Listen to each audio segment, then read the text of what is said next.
Saudara, topik yang akan saya bawakan pada pagi hari ini adalah meneladani hidup Kristus.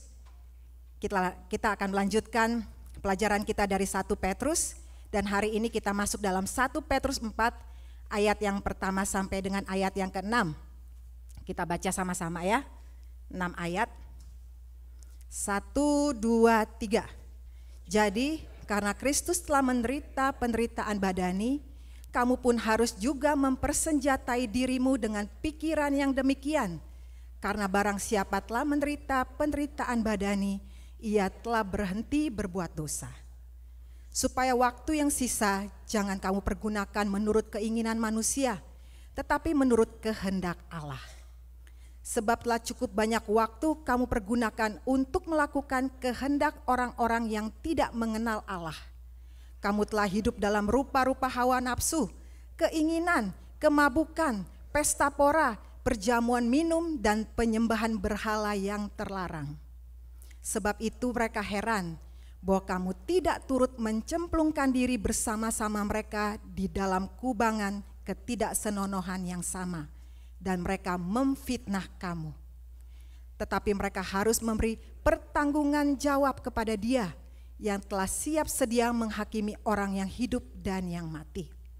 Itulah sebabnya maka Injil telah diberitakan juga kepada orang-orang mati, supaya mereka sama seperti semua manusia dihakimi secara badani, tapi oleh roh dapat hidup menurut kehendak Allah. Saudara, pada suatu hari ada seorang pendeta sedang mengendarai mobil. Dan di belakang mobilnya bertuliskan, "Follow me, I have Jesus." Tiba-tiba dia dihentikan oleh seorang polisi. Polisi itu mencium bau alkohol pada nafas pendeta dan melihat botol kosong di lantai mobil. Polisi itu bertanya, "Pak Pendeta, apakah Anda minum-minum?" Lalu Pak Pendeta menjawab, "Hanya air, Pak." "Hah? Hanya air? Tapi mengapa saya bisa melihat dan mencium bau anggur di sini?" Lalu sang pendeta melihat botol alkohol yang kosong itu dan berkata, "Oh, ternyata Tuhan telah mengubah air menjadi anggur.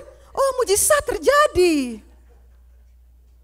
Saudara, maksud hati si pendeta ingin mengajak orang untuk mengikut Yesus lewat stiker yang ditempel. Namun kenyataannya hidupnya tidak sesuai dengan apa yang diajarkan oleh Tuhan. Bukankah sebagian orang Kristen hidupnya juga demikian? Mengaku sebagai pengikut Kristus, tapi prakteknya berlawanan dengan apa yang diajarkan oleh Kristus. Suatu hal yang nyata sampai saat ini adalah sebagian orang Kristen belum mampu menjadi teladan yang baik dan benar. Mereka bahkan menjadi batu sandungan bagi orang-orang yang ingin mengikut Yesus.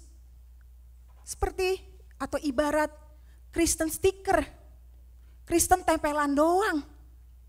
Kena air, kena angin, copot. Disentuh sedikit, jatuh. Kristen hanya sebagai logo doang. Nempel sana sini, pinter. Tapi prakteknya omong kosong. Main musik hebat. Nyanyi hebat. Ngomong hebat. Tapi prakteknya berlawanan dengan apa yang diajarkan oleh Yesus. Jangan begitu, saudara. Sudah berapa lama saudara menjadi pengikut Kristus? Sejauh mana saudara meneladani hidup Kristus?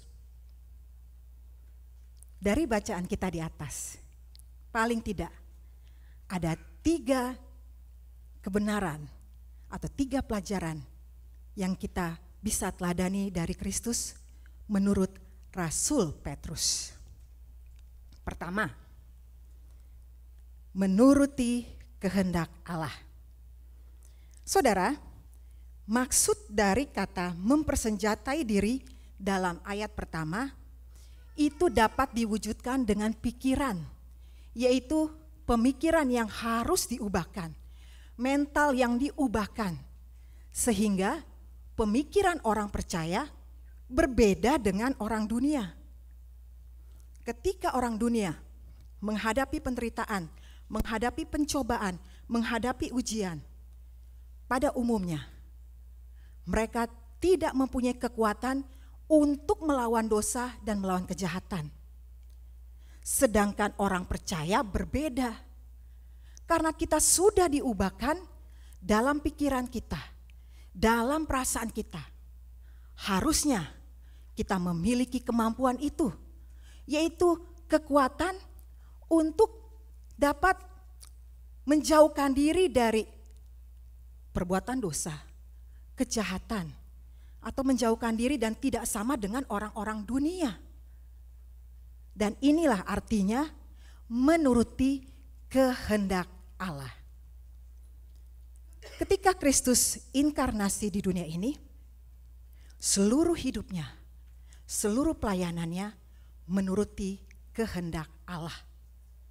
Khususnya tujuan kedatangannya adalah untuk mati bagi umat manusia. Jelas, ini bukan saja penderitaan secara fisik, tapi juga secara mental. Jadi, penderitaan Kristus mati di atas kayu salib itu adalah kehendak Bapa di surga untuk menyelamatkan umat manusia. Dan puncak pergumulan Yesus menuruti kehendak Bapa, yaitu ada dalam doanya di Getsemani.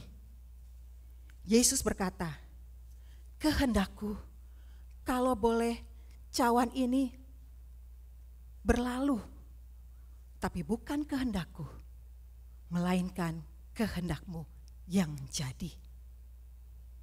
Jadi di dalam pergumulan itu, Yesus memilih menuruti kehendak Bapa. Kenapa Yesus bisa menang dalam pergumulan itu? Sebab dia memandang atau hanya fokus kepada tujuan akhir.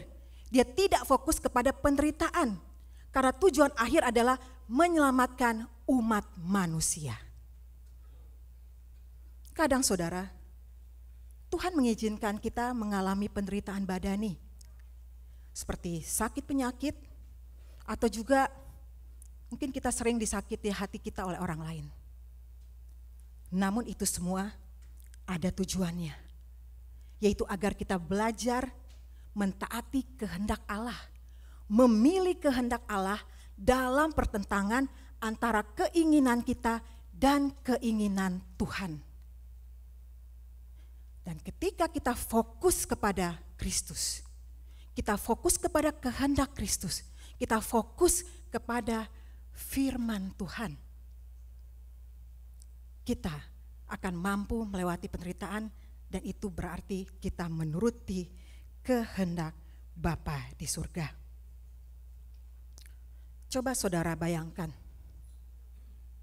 kalau saudara punya seorang anak gadis, atau mungkin saudara seorang gadis yang masih muda, single, cantik, pinter, tiba-tiba mengalami kecelakaan yang membuat saudara lumpuh dari leher sampai ke bawah. Kira-kira apa yang akan saudara lakukan? Mungkin gak saudara menerima apa yang Tuhan izinkan itu dan tetap menjadi berkat? Atau mungkin saudara meninggalkan Tuhan, saudara marah-marah, saudara maki-maki, atau saudara tidak percaya lagi kepada Tuhan? Saya kira mungkin. Contohnya, Joni Eareckson Tada. Pada usia belasan tahun, dia mengalami kecelakaan yang mengakibatkan dia lumpuh dari leher sampai ke kaki. Sehingga dia harus berada di kursi roda. Dia tidak bisa lagi nyisir sendiri. Dia tidak bisa lagi makan atau minum sendiri. Dia tidak bisa lagi mandi sendiri. Semuanya harus dilayani. Saudara frustrasi enggak kalau saudara mengalami hal itu? Awalnya dia frustrasi, tapi akhirnya Dia tahu itu izin Tuhan. Dan dia bisa menerima penderitaan itu sebagai salah satu cara untuk melakukan kehendak Allah yang lebih indah.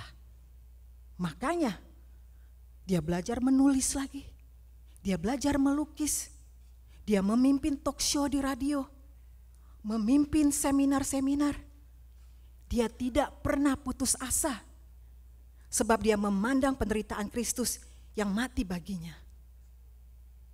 Dan yang hebatnya saudara, dia bukan saja lumpuh, tapi dia juga kena kanker payudara.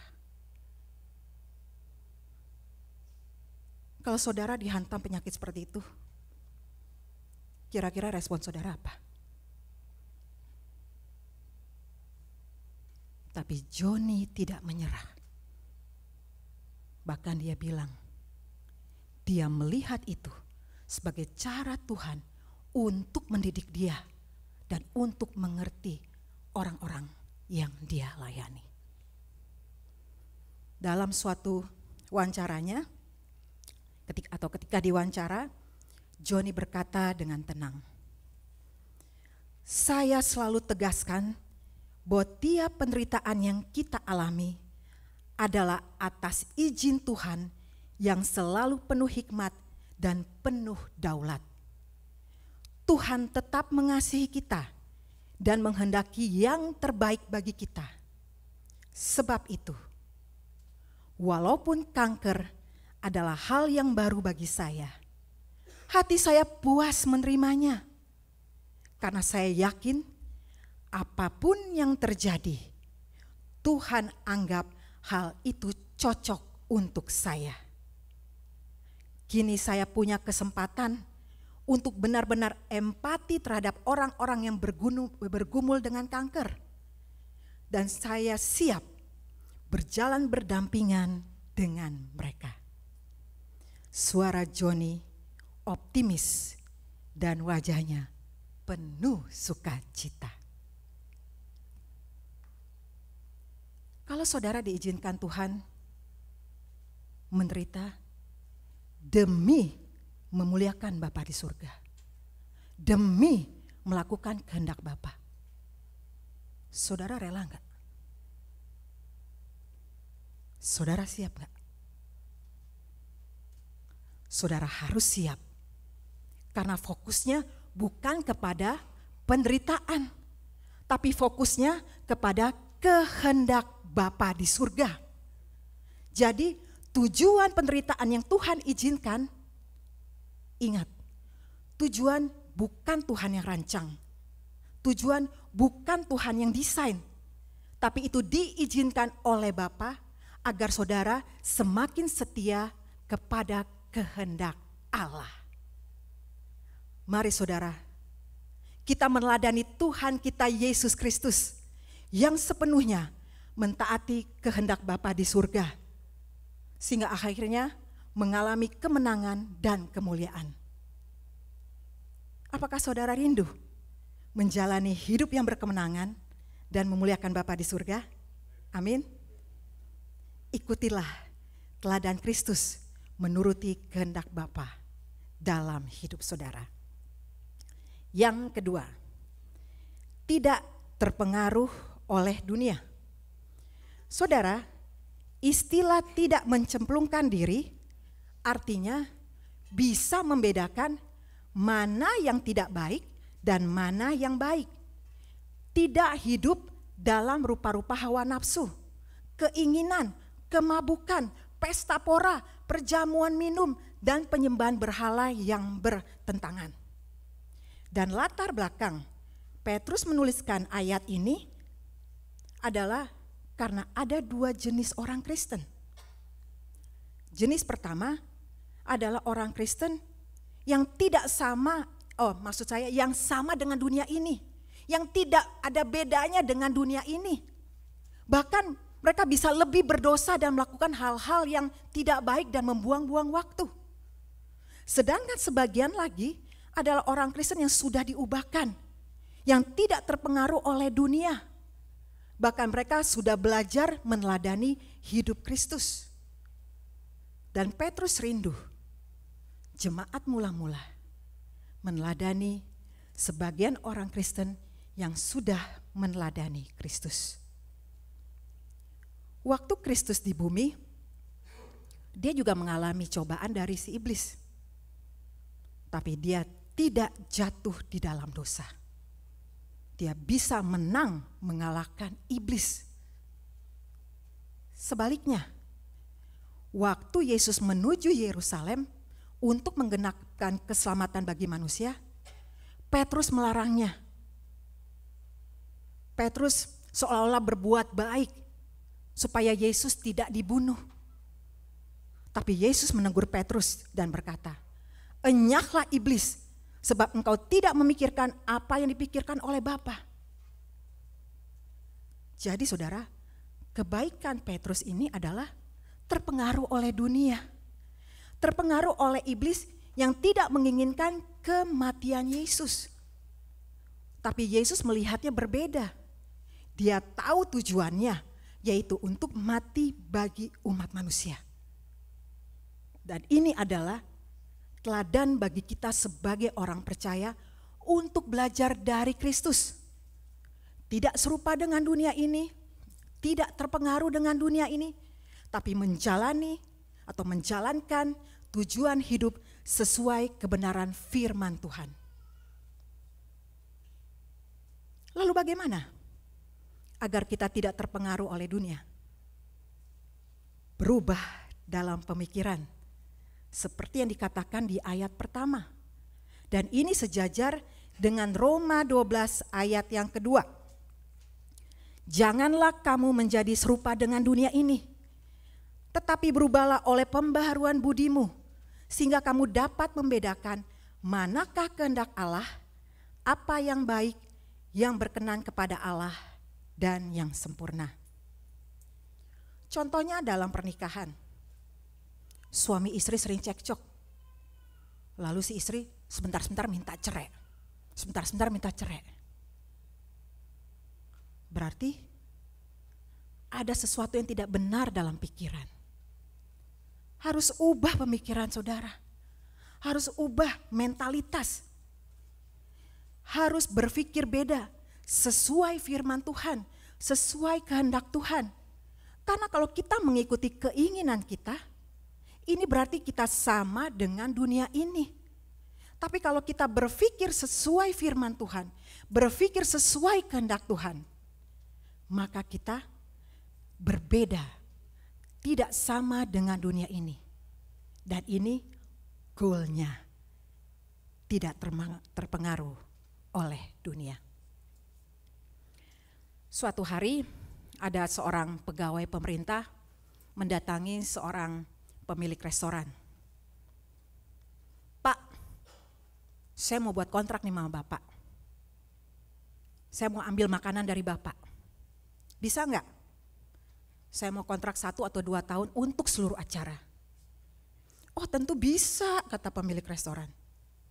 "Tapi ada syaratnya," kata si pegawai pemerintah. "Berapa Bapak kasih saya harga 1 porsi?" "Kalau 35.000, saya minta Bapak tulis di bon 50.000 seporsi. Jadi komisi buat saya 15.000 1 porsi."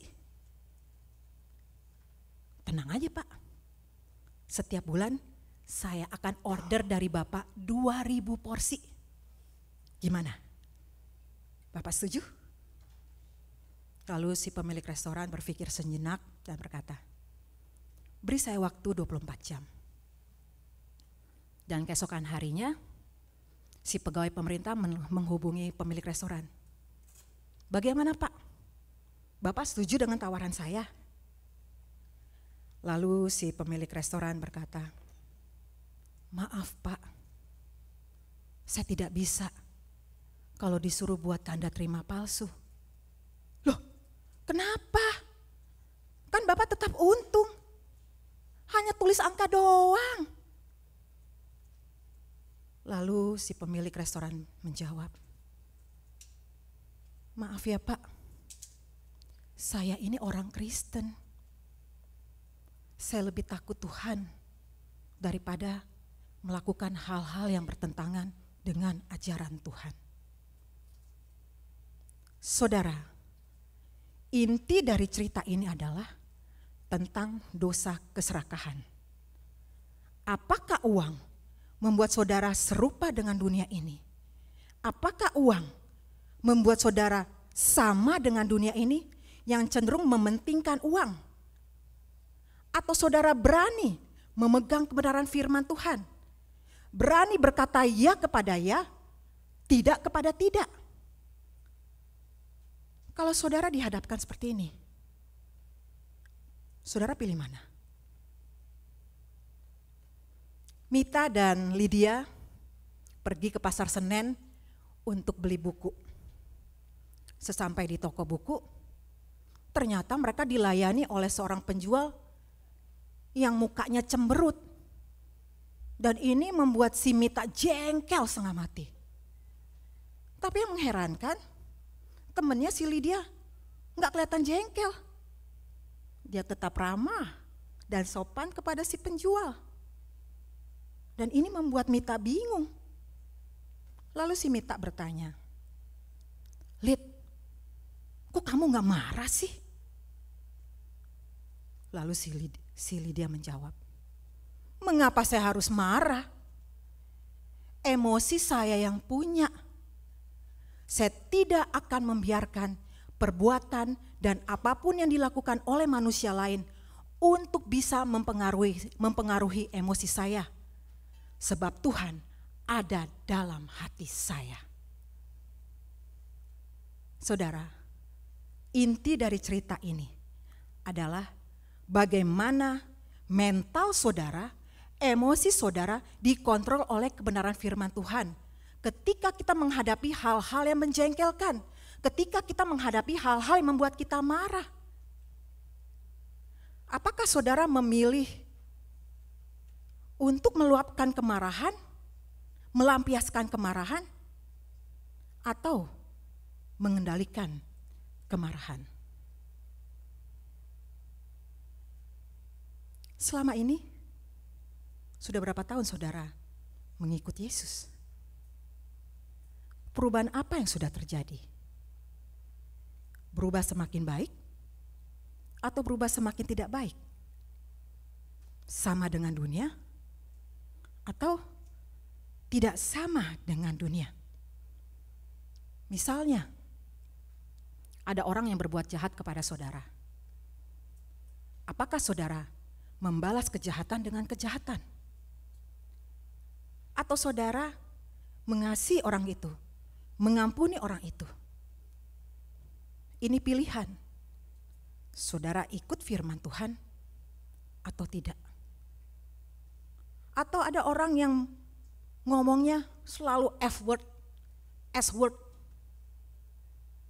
Saudara ngomongnya gimana?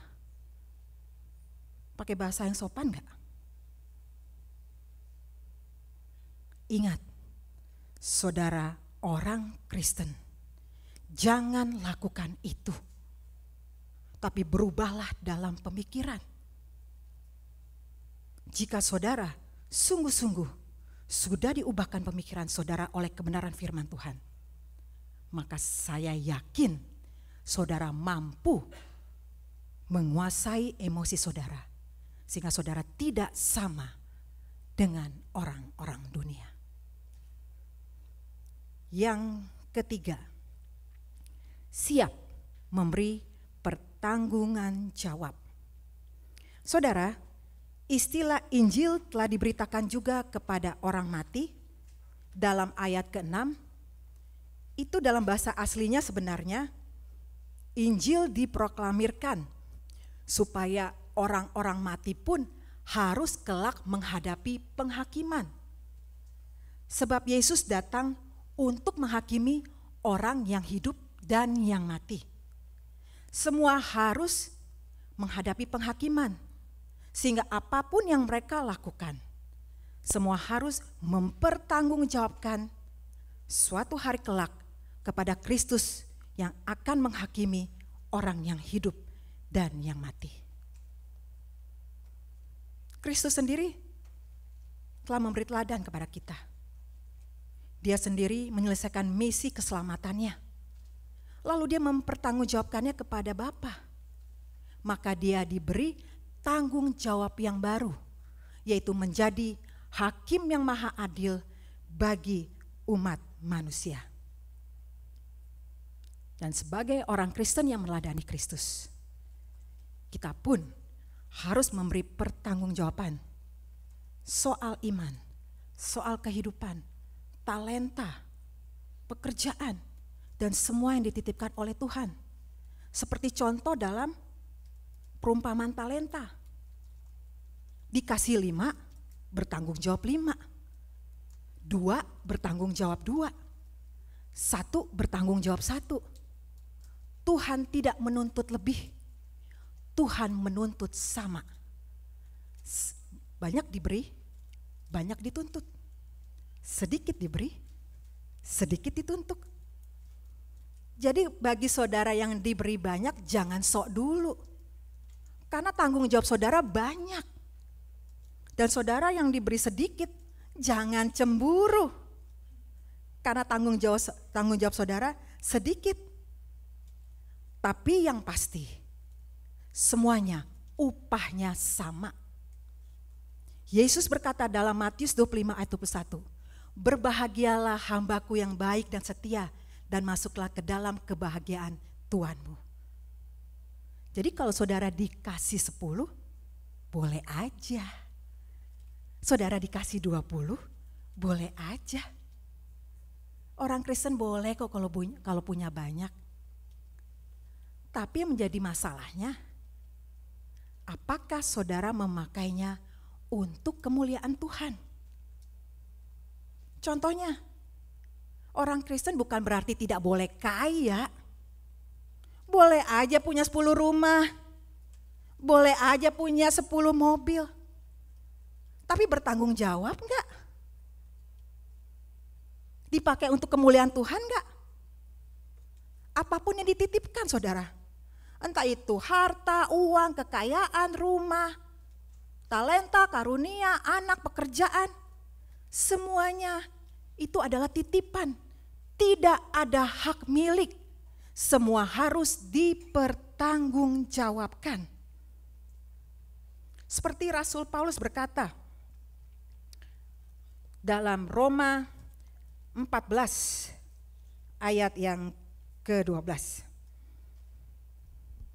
Demikianlah setiap orang di antara kita akan memberi pertanggungan jawab tentang dirinya sendiri kepada Allah.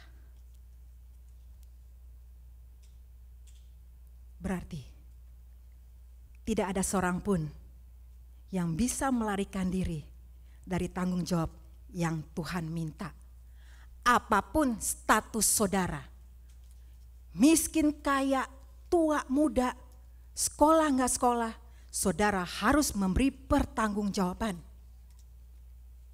Bagi yang belum percaya, akan diminta tanggung jawab soal iman. Dan bagi yang sudah percaya, tanggung jawabnya adalah kehidupannya, pelayanannya. Suatu hari, si Noni yang baru berusia 22 tahun muntah-muntah. Lalu ibunya membawa dia ke dokter. Ternyata ketahuan si Noni hamil. Ibunya syok setengah mati dan marah. Lalu sesampainya di rumah, ibunya cerita kepada ayahnya. Ayahnya marah dan geram. Siapa berdebah itu? Teriak si ayah dan si ibu menangis. Suruh dia ke sini sekarang juga. 30 menit kemudian ada sebuah mobil Ferrari merah berhenti di depan rumah. Seorang bapak atau seorang lelaki separuh baya turun dari mobil, memberi salam dan masuk ke dalam rumah.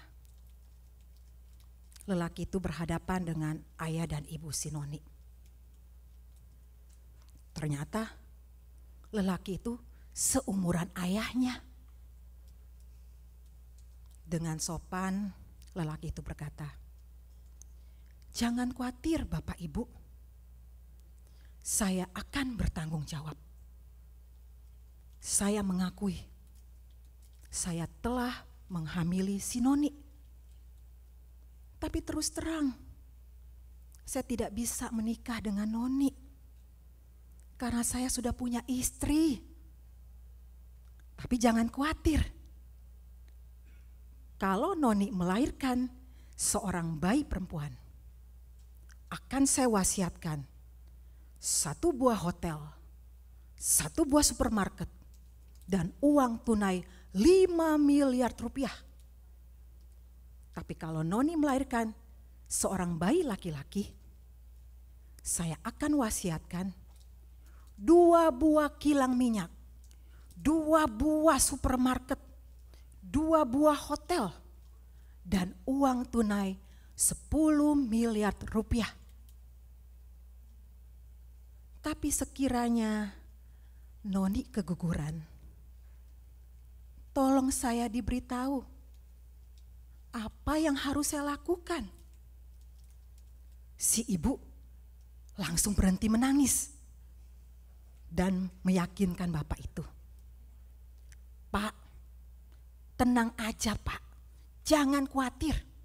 Saya akan usahakan si Noni tidak akan keguguran. Lalu sang ayah berpikir sejenak dan menepuk bahu lelaki separuh baya itu dan berkata, Mas, kalau keguguran silakan kamu coba lagi.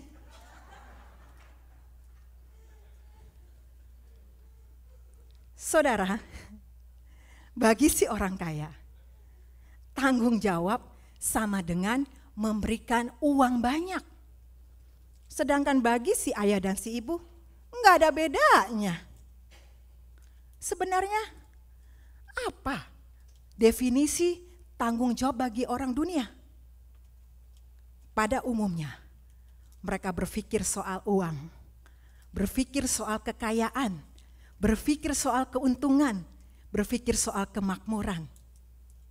Tapi orang Kristen harusnya definisi dari tanggung jawab adalah mengelola apa yang Tuhan titipkan dengan baik, benar, dan setia. Amin saudara. Suatu hari kelak, kita semua harus menghadap Tuhan, memberi pertanggungjawaban. Saudara siap mempertanggungjawabkan apa yang Tuhan titipkan kepada saudara? Entah itu harta, kekayaan, karunia, talenta, pekerjaan, anak, dan semua yang Tuhan titipkan. Ingat, tidak selamanya kita ada di dunia ini. Itulah sebabnya, selagi masih ada kesempatan, kita mempergunakan semua titipan Tuhan dengan bijaksana dan bertanggung jawab. Bagi saudara yang belum percaya dan masih meragukan keselamatan, terimalah Kristus sebagai Tuhan dan Juru Selamatmu dan hiduplah sesuai dengan apa yang Tuhan titipkan. Dan bagi saudara yang sudah percaya, jadilah hamba yang baik dan setia sampai nafas penghabisan. Tidak mudah, tapi bisa. Kenapa? Karena kita memandang kepada Kristus sebagai teladan yang setia. Kalau sebagai manusia, Kristus telah memberikan teladan itu, maka kita pun akan dimampukan untuk bisa melakukan belajar seperti Dia. Amin. Ikutilah teladan Kristus sampai akhir hidupmu. Kami mau ikut Engkau selama-lamanya. Penderitaan yang ada di dunia ini tidak akan mampu mengalahkan cinta kasih Tuhan dalam hidup kami. Oleh karena itu Tuhan, tolong kami untuk tetap bertahan, untuk tetap setia mengikut Tuhan, untuk tidak terpengaruh oleh dunia ini. Karena kami tahu kami akan mempertanggungjawabkan suatu hari kelak di hadapan Engkau. Kami rindu sesuai dengan apa yang kau katakan dalam Matius 25. Berbahagialah hambaku yang baik dan setia. Masuklah ke dalam kebahagiaan Tuhanmu. Inilah kerinduan kami Tuhan. Tolong kami, semua yang ada di tempat ini maupun yang mendengarkan melalui online, untuk menjadi hamba Kristus yang baik dan setia sampai akhir nafas hidup kami. Dalam Yesus kami berdoa. Amin.